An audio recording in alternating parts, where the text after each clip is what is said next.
السلام عليكم ورحمة الله وبركاته. معكم مطبخ زمان. ازيكم حبايبي؟ كل سنة وانتم طيبين. جمعة مباركة عليكم ان شاء الله. النهاردة حبايبي هعمل لكم أكلة سهلة وبسيطة. الجو حر، الناس مش عايزة الخضار ولا طبيخ ولا حاجة، فهعمل لكم شوية جنيحة بالصوص الكراميل. يلا بينا على البوتاجاز. طبعا هو عبارة عن جنيحة فراخ انا غسلاها ومنضفاها ومقطعاها زي ما انتم شايفين زي الفل كده، بما ان الناس بتحب الجنيحة فهعمل لكم وصفة حلوة. وعبارة عن بصل مقطعه جوليان اهو، وطماطمتين وقرن فلفل سبايسي وحته تومه، ولازم معلقتين صلصه وملح وفلفل اسود. بس انا ما بحطش حاجات اي لحوم، ما بكترش في البهارات حبايبي. يلا بينا نروحوا على البوتاجاز. انا رحت على البوتاجاز اهو، بسخن الطاسه وهبدا احط شويه سكر في الطاسه كده، ما تقلبهمش لحد ما الرز السكر يتكرمل، وبعدين هقول لكم هنعمل ايه حبايبي. اديكم شايفين حبايب قلبي البصل بدا يتكرمل، هروح دلقه ايه، اروح حاطه البصل. شايفين حبايب قلبي البصل بصوا خد الكرمله ازاي. انا عايزه البصل مش مهري، عايزاه واخد اللون البني وفي حته القرمشه الحلوه دي، حلوه حته مسكره وحلوه كده. خلاص كده البصل خد الشكل اللي انا عايزاه. هبدا احط ايه حبايب قلبي، هحط الفراخ بتاعتي، احط البصل كده على جنب وابدا احط الفراخ بتاعتي تاخد ايه، تاخد تشويح. ماشي حبايبي قلبي كده. انا حطيت الفراخ اهي الجنيحه خدت، بصوا قلبتها، حطيت الكميه كلها وبصوا مقلباها كلها خدت تشويحه. خلاص كده ابدا احط بقى ايه، احط لها شويه بس ايه فلفل اسود. احب الفلفل الاسود على الطيور الاول قبل البهارات وكده، تاخد وش كده، تاخد تتبيله حلوه كده.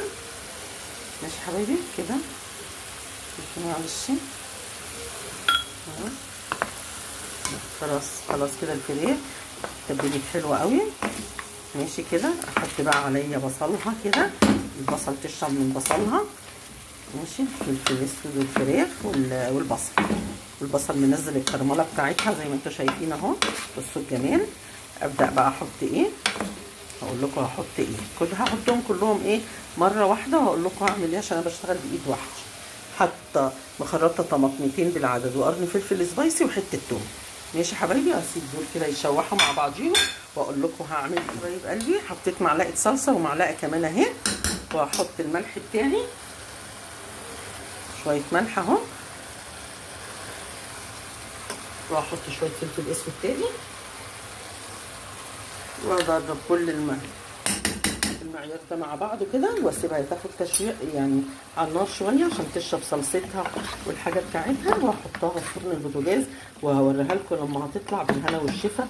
احلى صينيه جنيحه، اكله سريعه وسهله مع شويه مكرونه. يا سلام.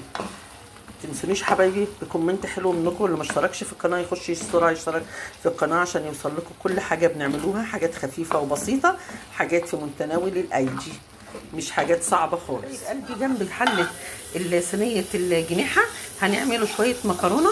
حطيت حته سمنه وهحط البصله، هعمل مكرونه النهارده بالبصل، شويه بصل كده احمرهم، وهقول لكم هعمل المكرونه ازاي. احمر البصله بس يا حبايبي وارجع لكم تاني بعد ما البصله. حطيت المكرونه تتسلق ودلوقتي بحمر البصله بتاعت انا عايزه فيها ندغه شويه. هحط حته تومه حبايب قلبي على المكرونه، وهحط الصلصه، وهقول لكم هنعمل ايه. يلا معلقه فلفل اسود ومعلقه ملح، واروح بسرعه اجيب مكعب مرقه عشان انا بحب اعملها بالمرقه، واحط الصلصه بتاعتها حبايبي. نشوفوا الجنيحه اللي احنا عملناها. هفضيها في الطاسه في صينيه حبايبي، وهدخلها في فرن البوتاجاز تاخد وش. هفضيها بس شوفوا الجمال، تاخد وش بس كده في الفرن البوتاجاز، وهقدمها لكم حبايبي مع طبق المكرونه. يلا بينا حبايب قلبي كده. انا حاطه صينيه الجنيحه في فرن البوتاجاز زي ما انتم شايفين هياخد وش. وتعالوا شوفوا بقى عملت بصوا الصلصه، اول ما الصلصه بتاعت المكرونه تطوف كده فوق القدام يطلع فوق تبقى دي اتسبكت حلو قوي. وانا حطيت المكرونه اهو حبايبي، المكرونه اهو. هبدا ادلق الصلصه بتاعتي على المكرونه. طبعا بتبقى تخينه شويه عشان هي فيها ايه، فيها بصل. وهدوب كده هقلبها كويس. يبقى انا كده خلصت المكرونه، ولما اطلع الفراخ واغرف هرجع لكم تاني حبايب قلبي. شفتوا المكرونه جميله ازاي؟ بالهنا والشفا اللي هياكل، بالهنا والشفا اللي شايفنا. تنسوش يا حبايبي بكومنت حلو، واللي ما اشتركش في القناه يطلع بسرعه يشترك في القناه والاكله دي والله ما كلفتنا 60 جنيه. اكله بسيطه وسهله وجميله وخفيفه في الصيف وتستاهل بقكم. اتفضلوا معانا غدانا النهارده حبايب قلبي. اتفضلوا معانا. عملنا صينيه جنيحه بالصوص بصل وطماطم، بس طماطمتين صغيرين وعملتها معاكم وشفتوها. وعملنا شويه مكرونه مفلفله زي ما انتم شايفين كده اهو، وهناكلوا جنبهم شويه مخلل فلفل رومي مملحين. اتفضلوا معانا. ايه رايكم؟ ايه رايكم في الوصفه؟ سهله وبسيطه. يلا بينا. اتفضلوا معانا. اتفضلوا معانا حبايبي باكلتنا الجميله الحلوه دي. كل سنه وانتم طيبين. جمعه مباركه عليكم، والسلام عليكم ورحمه الله وبركاته.